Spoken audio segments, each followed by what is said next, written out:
How's it going, YouTube? In today's video, I'm going to show you how to do a power volume flex replacement. Keep in mind, depending on which one you have, like sometimes you just have you're just replacing a button or it's just dirty. Depending on which one it is, you'll do several different things. Like if you have something to do with the volume button, the flex doesn't need to be replaced. It's in theory possible to just do this repair by just removing the battery, folding this flex out of the way, and then cleaning out the button. Like sometimes that's actually all that needs to happen because a button doesn't work, or it's like jammed or dented or something. But pretty much anything to do with the volume buttons, your logic board is right here. But yeah, I'm going to show you how to do this without damaging the screen. This one, I'm going to end up doing a screen and a back glass replacement. So if it looks later in the video, that's why. If it looks different later in the video, that's why. But yeah, I'm specifically going to show you how to do this without damaging your screen, because the 14 Pro Max screens are crazy expensive at the moment. So yeah.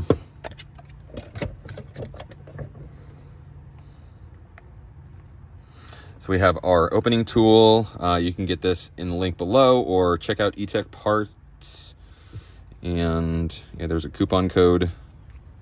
Right, next, we're here and we're going to remove 1, 2, 3, 4, 5, 6, 7, 8 tri-wing screws. They are different sizes, so do keep track of them.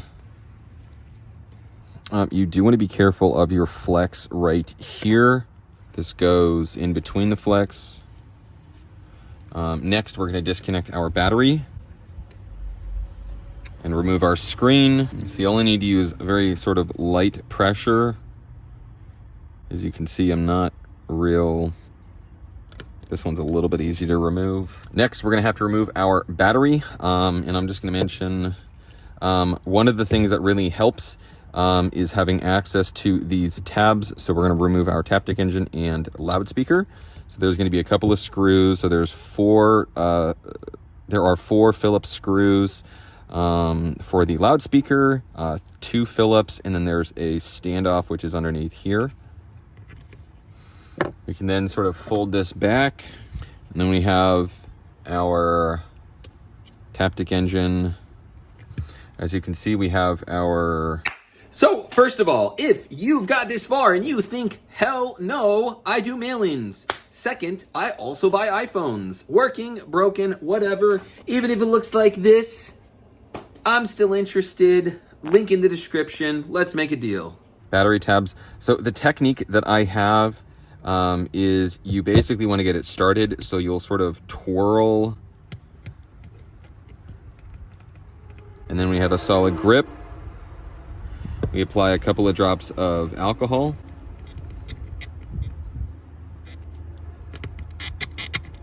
If it starts to tear like it was right there, then you just... So I'm going to have to wait for this isopropyl alcohol to dry, because it sort of just kept tearing. Here we go.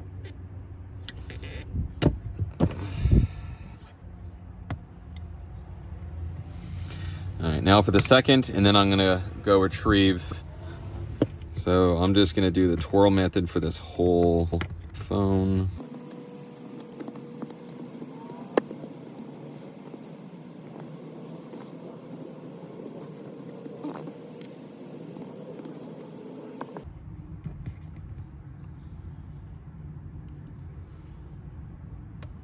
All right, there's that one. This is where it helps to have pointed tweezers. So I'm gonna have to bust out the curved tweezers. And then this should be a little bit easier now that my battery is lifted up a little bit right here. Just go gently. Now we still have 2 tabs right here. These are generally kind of an afterthought. So I'm just going to just lift up.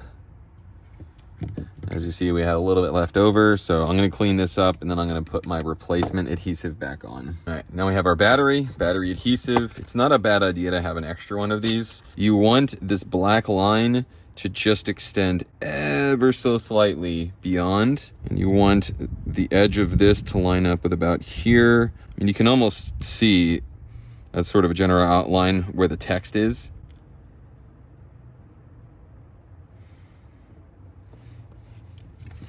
Once that's down a little bit, I come out with the top one. Fold, fold, smooth it out. Take this, set it aside. I'm gonna put my Taptic engine and loudspeaker back. Remember, the standoff goes right here. Now, if you don't have this piece of tape, it's entirely irrelevant. So if you're here and you just have an issue with your power button, like I said, you can technically sort of skip the next few steps, which is removing the logic board. Once again, it depends on what issue you have. If you have to replace this because this flex is severed because your back glass is messed up or something, you know, I get it. Just continue on with the rest of the video. But if your power button is just like you got beer in there or juice or soda or whatever, and it's sticky and you just want to clean it out, you can essentially just remove these two screws and then pop out the button. You can clean it, and then that's that. Now, in the United States, we have this stupid little thing right here for Verizon for 5G ultra wide. So there's a flex that extends out. For basically the entire rest of the world, you don't have this, which is why you're going to notice there's a flex right here. So if you're in the US, take this piece of tape off, take this screw out, and then I just literally, and it comes right out. It's not held in there with a lot. And then apply a few drops, and then our flex folds out this way. And then I think it's tight, but I definitely think you can do it. So you would apply a few drops of alcohol or heat. I just prefer alcohol, it's faster. And then you can sort of fold this.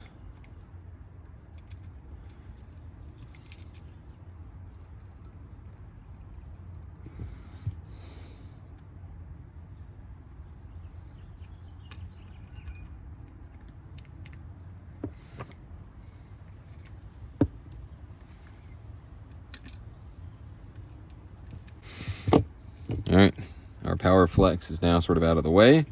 Now, one of the cool things about MagSafe is you just put it right there and then it stays in place. Not so much for our 5G antenna. Now, as far as our power button goes, the button, it comes in basically three pieces. You have the external button. You have this little hanger right here, which you can sort of just yank off. Next, you press in on the button. And this rotates counterclockwise. Once again, press in on the button, and then this thing pops right out. And then our button comes out just like this. And then from here, if you're cleaning it out, just, I don't know, take a little bit of soap or water, or more like a Q-tip, and then you can, or a rag, or just something, and then clean this button, clean the inside of this, almost just like this, and make sure to do the same here. Even though this isn't the issue, you can still see a little bit of dirt. Once that's done, also do the same for the edges of the button. So sort of hold this like this, clean the ends, take our button, pop it back in, press in on the button, and we see this little fork right here. Rotate 90 degrees clockwise. Once again, you want to make sure to push in.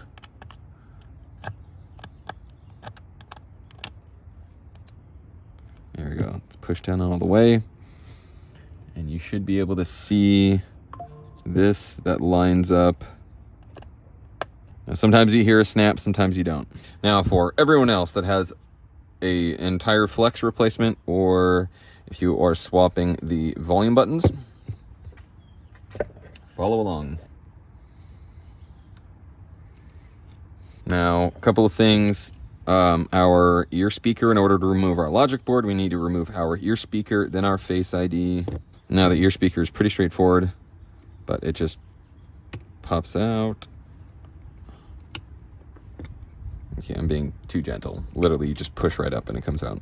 Next, for our Face ID, you don't want to dig in too much. You kind of just wedge it in there, and then it comes out. And then we have this sort of secret one that you wouldn't know that existed unless I'm telling you about it, which is right there. Cameras and LiDAR.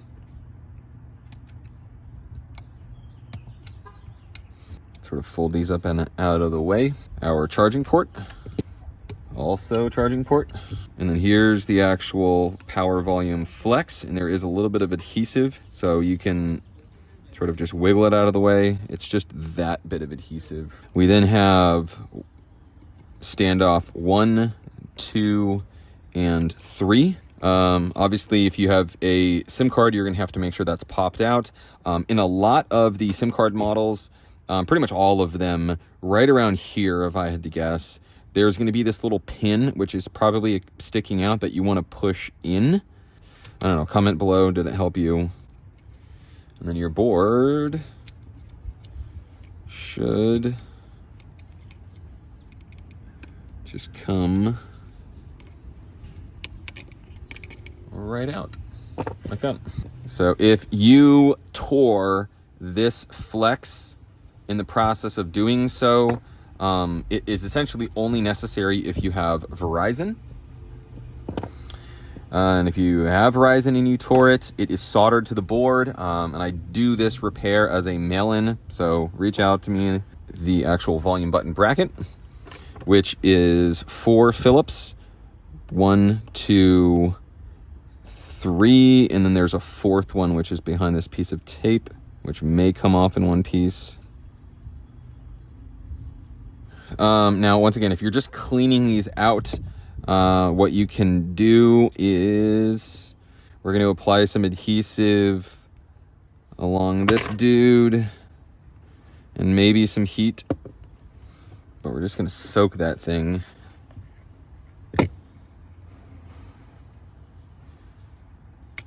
And it helps if you can come underneath, and then this thing is already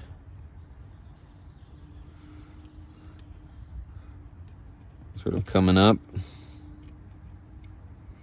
You just want to be gentle.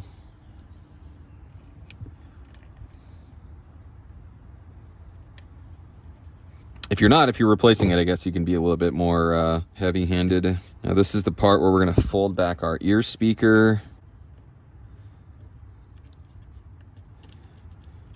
Now, whoops, that came out.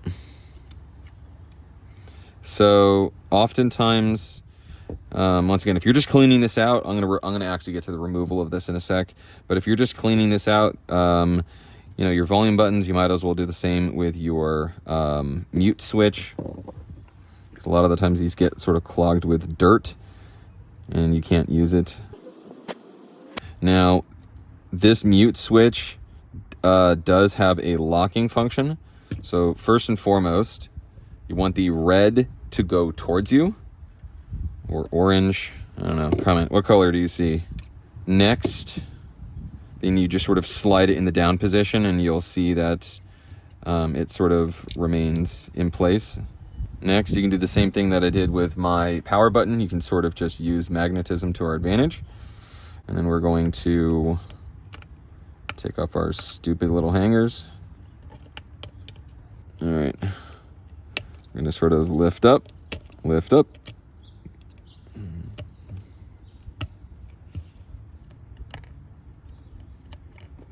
Clean out this bit right here, which I don't need to. Clean out this portion and then clean out the sides. Once that's good, we can pump it all back in. Push in.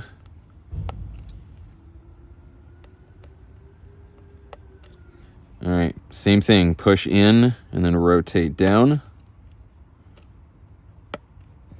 All right, we might need a little bit of heat for this next part.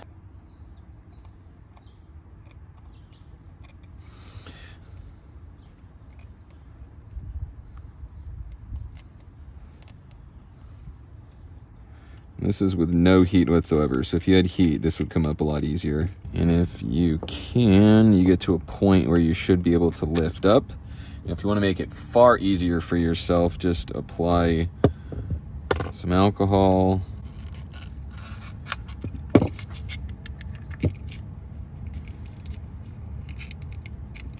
And then we have to contend with this little patch right here. Now, just like most things, when you buy it from the store, we'll never be able to get this thing back in place. So we're gonna wait for our alcohol to dry. So I'm just gonna reuse this exact same part. Generally, I'll just fold this back. And then you wanna get this in approximately the right area. And then I always like to install my mute switch first.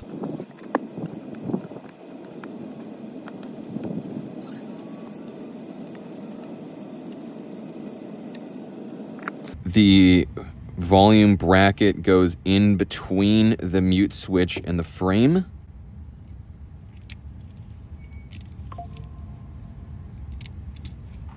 All right, now that my last one is in, then I can come in from the center and then go to the edges.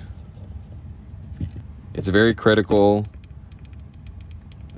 for QC to test this now than when the entire phone is put back together. Same thing here. I only partially tighten the first, and then I come back in, make sure it clicks. Now we're ready to put our board back in. So the difficult thing is going to be getting past some of these flexes.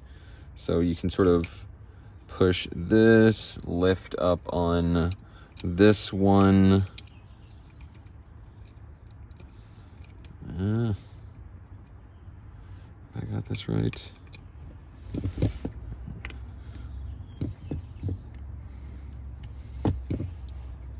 All right, now I gotta start connecting all these.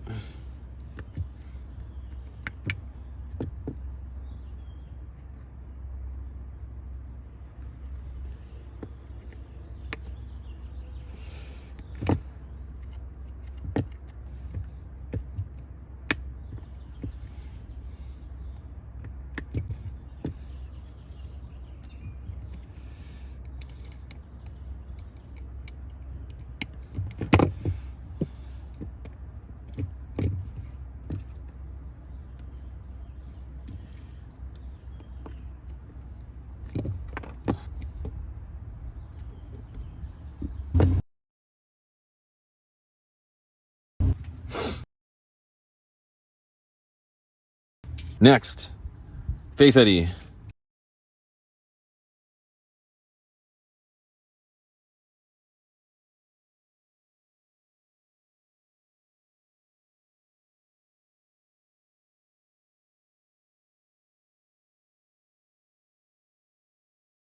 We have two screws, one there and then one up top.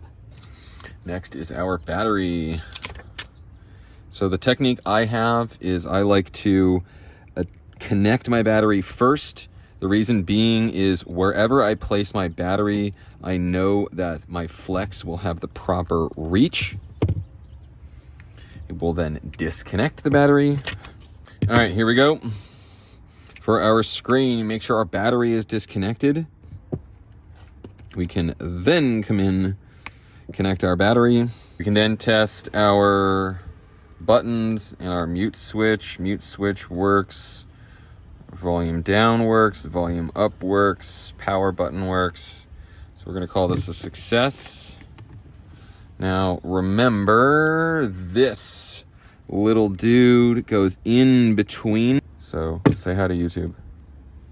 Hi YouTube. Oh, I'm not gonna edit that. Last but not least, we wanna make sure that we don't have any screws. They have a habit of getting stuck near the Taptic engine, loudspeaker, around here or around the perimeter.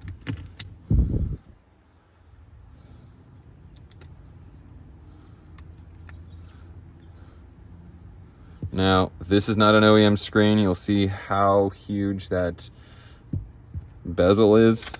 So just use that as a barometer.